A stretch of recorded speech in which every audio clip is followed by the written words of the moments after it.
E aí galera, beleza? Eu sou Fabiano Lima, aluno do curso de Química, licenciatura da UFRN. E nessa videoaula nós trataremos da teoria do orbital molecular. Pessoal, além da TLV, uma outra teoria que é baseada nos princípios da mecânica quântica é a teoria do orbital molecular. Só que a TLV ela diferencia-se da teoria do orbital molecular. O postulado básico da TLV usa conceitos de sobreposição de nuvens eletrônicas.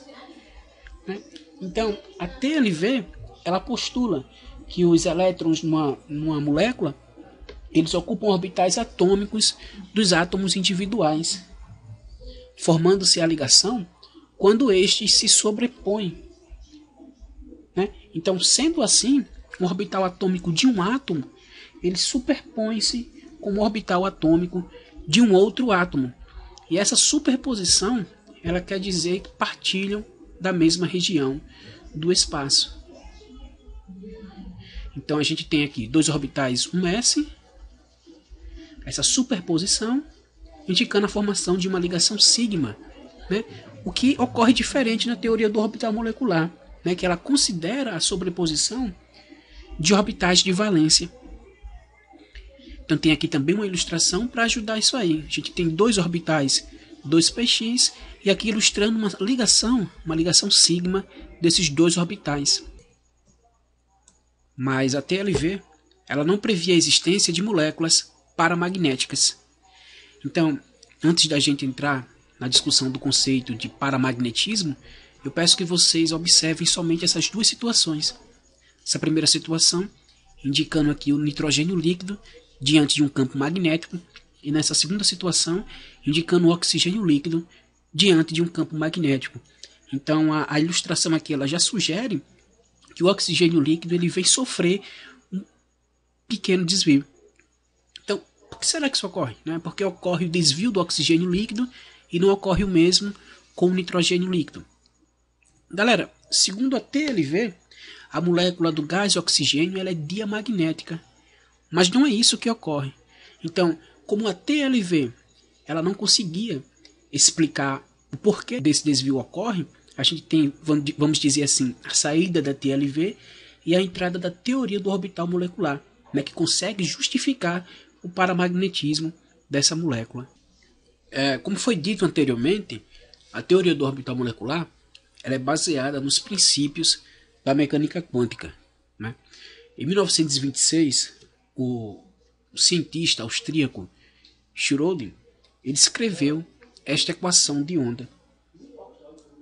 A interpretação dessa equação ela nos diz que o quadrado da função de onda ela fornece a densidade de probabilidade de encontrar um elétron numa dada região.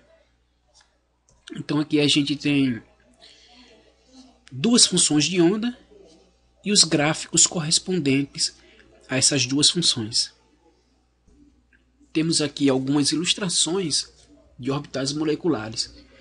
E retomando algumas informações, na teoria do orbital molecular, ela postula que há sobreposição de orbitais de valência e diz que os elétrons eles estão deslocalizados na molécula. Isso quer dizer que eles não pertencem a nenhuma ligação em particular, eles pertencem à molécula.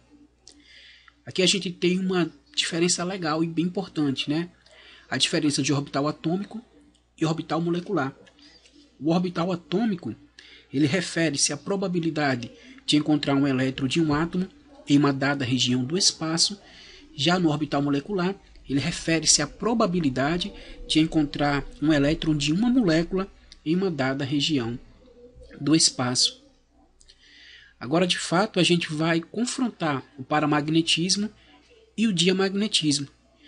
Então, o meio que eu encontrei de ilustrar isso aqui é chamar a substância paramagnética de P, chamar a substância diamagnética de D, representar essas duas substâncias por esses dois símbolos aqui, e no centro a gente tem aqui a ilustração de um campo magnético. Então agora a gente vai ver o que ocorre quando se coloca uma substância paramagnética diante de um campo magnético. Então, voltando mais uma vez, a gente vai observar um desvio no campo magnético. E agora, o que será que ocorre quando uma substância diamagnética ele é colocada no campo magnético? Observa-se que a substância, né, ela não sofre desvio.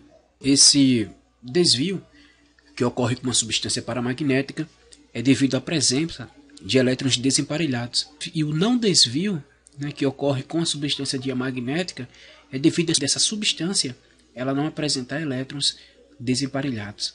Então nós vamos definir paramagnetismo e diamagnetismo.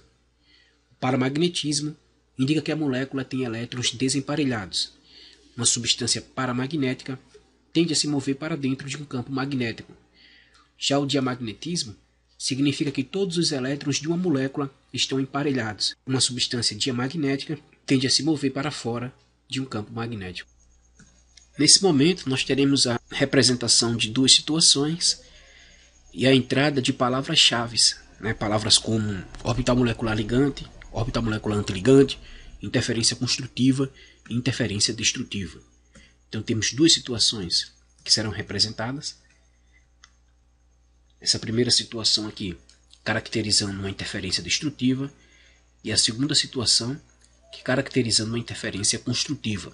Então, nessa primeira situação aqui, um segundo orbital molecular ele é obtido por interferência destrutiva. Nesse caso, produz-se um orbital molecular de densidade eletrônica máxima fora das regiões entre os dois núcleos. Então, se os elétrons de uma molécula eles são colocados neste orbital molecular, eles tendem a desestabilizar a molécula e o orbital molecular é chamado antiligante. Nessa segunda situação aqui, o orbital molecular resultante tem uma forma que concentra a densidade eletrônica entre os dois núcleos. Os elétrons colocados em tal orbital molecular, eles tendem a conservar os núcleos juntos e a estabilizar a molécula. Por essa razão, este orbital é chamado orbital molecular ligante.